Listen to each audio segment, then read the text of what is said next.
महोदय, कोसी नदी, जिसे शोक और दुख का सूचक माना जाता है, इस वर्ष फिर अपने प्रकोप से महान हानि का कारण बनी।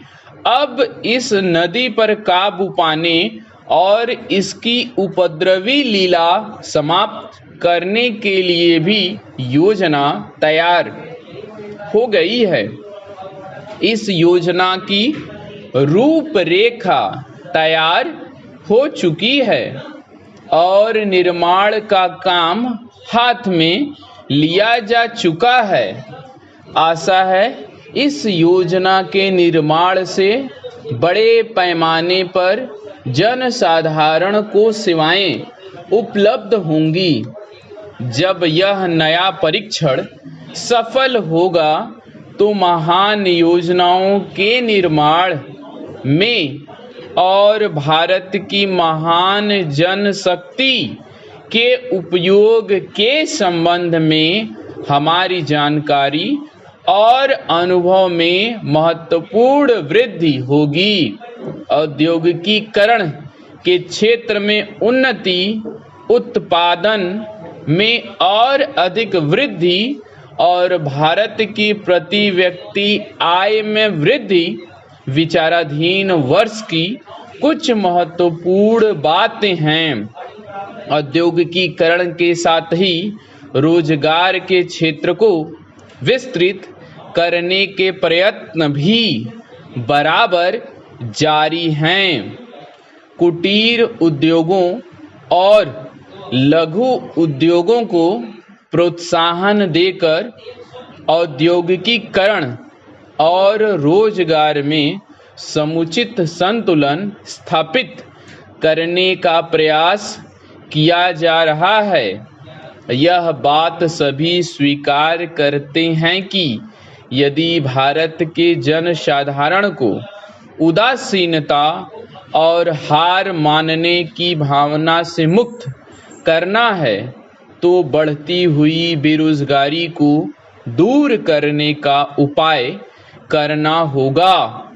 इस दिशा में घरेलू उद्योग धंधे बहुत से लोगों को आंशिक या पूर्ण उपयोगी काम देकर इस समस्या का बहुत कुछ समाधान कर सकते हैं।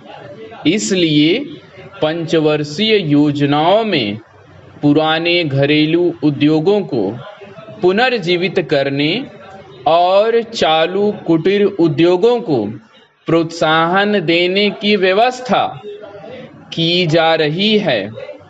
विदेशी मामलों के क्षेत्र में हमारी सफलता और भी अधिक है।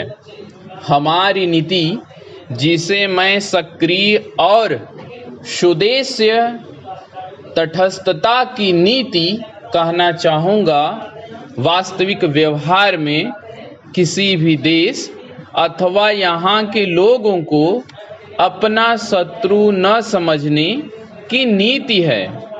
इस नीति के फलस्वरूप हमें विश्व शांति के पक्ष की कुछ सेवा करने का अवसर मिला है।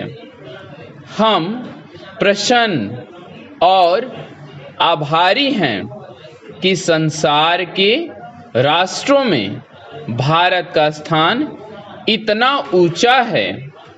इंडो चीन निरीक्षण और नियंत्रण अंतर्राष्ट्रीय आयोग की अध्यक्षता हमने स्वेच्छा से स्वीकार की है और हमारे नागरिक यथासाध्य उस देश में शांतिपूर्ण निर्वाचन संबंधी समस्याओं का सामना कर रहे हैं।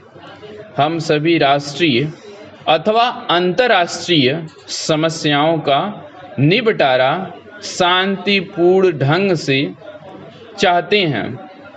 मुझे बहुत प्रसन्नता है कि भारत में फ्रांसीसी बस्तियों की समस्या शांति और सद्भावना के वातावरण में सुलझ सकी है।